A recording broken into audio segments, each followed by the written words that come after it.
There are people wondering why the church or church leaders should be bothered about governance or politics.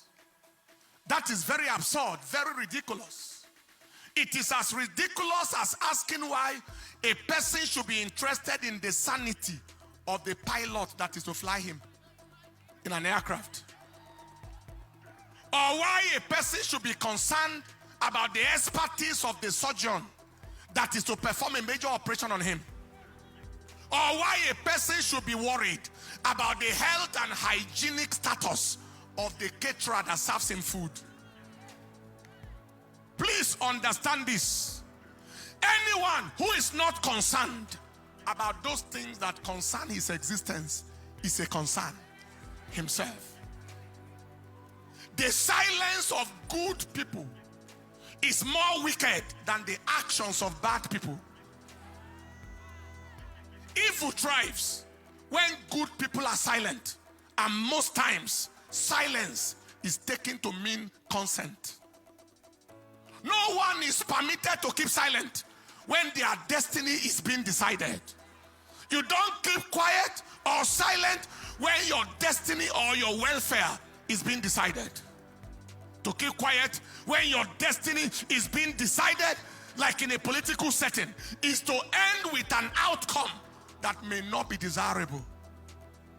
Now, why should the church people, church leaders, and the society at large be interested in politics and governance?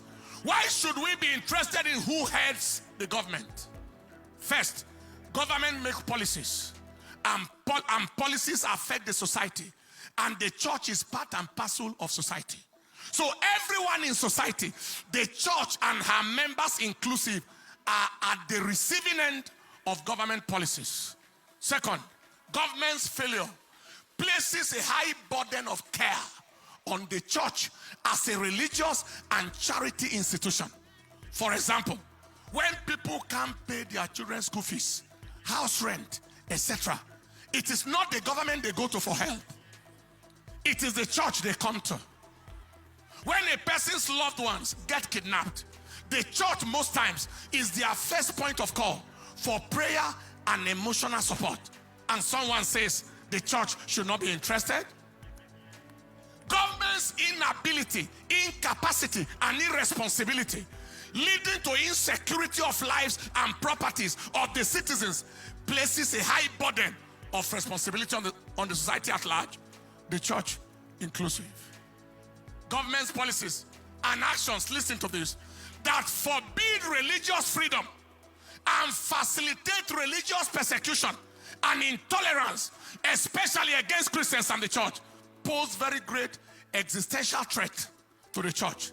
They are against the very life of the church, aimed at reducing or possibly eliminating the Christian population in Nigeria. And somebody say we shouldn't be interested. Many have rapidly forgotten what happened in 2015. There was the presidential candidate of the coalition with a track records that didn't appear favorable. His speeches and actions before then were contrary to religious freedom. Many were warned of what was coming, but it fell on deaf ears. The youth then campaigned, including civil societies and others. They claimed that insecurity will be handled, corruption will be handled, etc. What was the outcome? Escalation of religious intolerance and the persecution of the church went to another level. According to Stephanos Foundation, headquartered in Jos, between 2016 and 2021, over 5,878 people, mainly Christians, in Christian territories were killed by terrorists in terrorist attacks.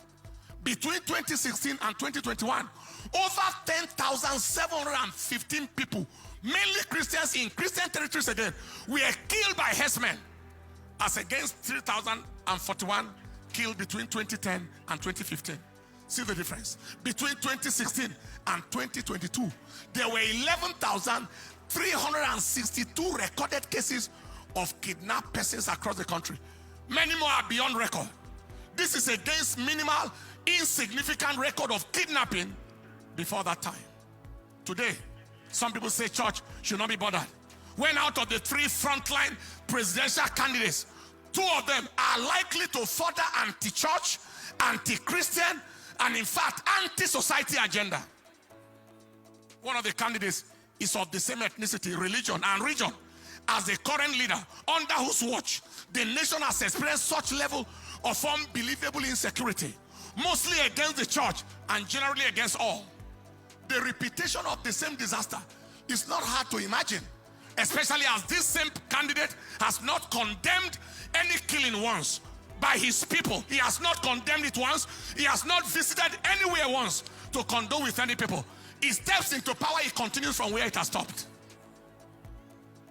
The second candidate chose a Muslim vice president, being a Muslim himself, despising, disregarding the plight and the value of the church in Nigeria.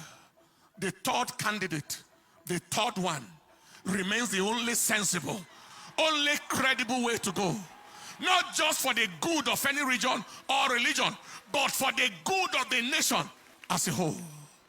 So for anyone to say that church should not be involved in governance and politics of the nation, he is either daft, deceived, dubious and fraudulent, demented, that is insane, or a demonic agent from hell who want the destruction of the church. Friend, you have been shown the way. Did you see the way? You have been shown the way. Follow the way. Go out and vote. Do all you can to ensure that your vote counts. God bless Nigeria. Stand up on your feet. Somebody may say, but the one, no, you can go ahead. The one that is of the same religion and region and ethnicity as the current leader of the nation has a Christian gentleman vice presidential candidate. Somebody may say that. Don't forget that that was our situation in 2015. There was the Christian gentleman, pastor of in a denomination. Many people voted in that time because of the vice president from the region where he has come from. We came from. They voted. The denomination, the Christianity voted. Pentecostal cycles voted, and his denomination voted with the hope that he is there, and that means that there is hope. Question: what difference has been made? Brutal question.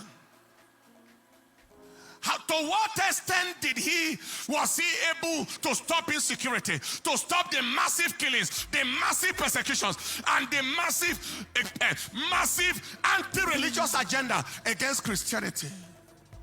What extent? But I want you to notice that every time they gave him the opportunity to act as acting president, things rapidly changed. Things rapidly changed. But to what extent was he given that opportunity? So don't let anybody deceive you. That so let us vote because of this and that and that. Let nobody deceive you. Open your eyes.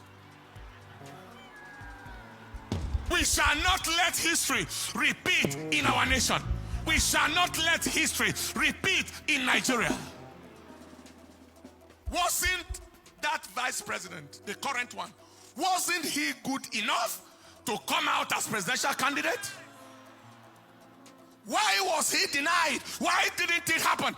Because a demonic agenda must still continue, which is being frustrated right now. Are you hearing what I'm saying? Because they deceive, people deceive themselves, and we deceive ourselves a lot. All you need to do to face the future is to think about the past. What has happened before, it gives an idea of what is likely to happen before. Don't let anybody deceive you. The frontline people, the arrowheads, are the people to consider right now in terms of who gets up there. I believe you have heard. Help me tell people, have you heard? Please subscribe to my channel by clicking the subscribe button and hit the notification bell so you don't miss any updates. And remember to watch other informative and interesting videos until the end to see the shocking twist in this story.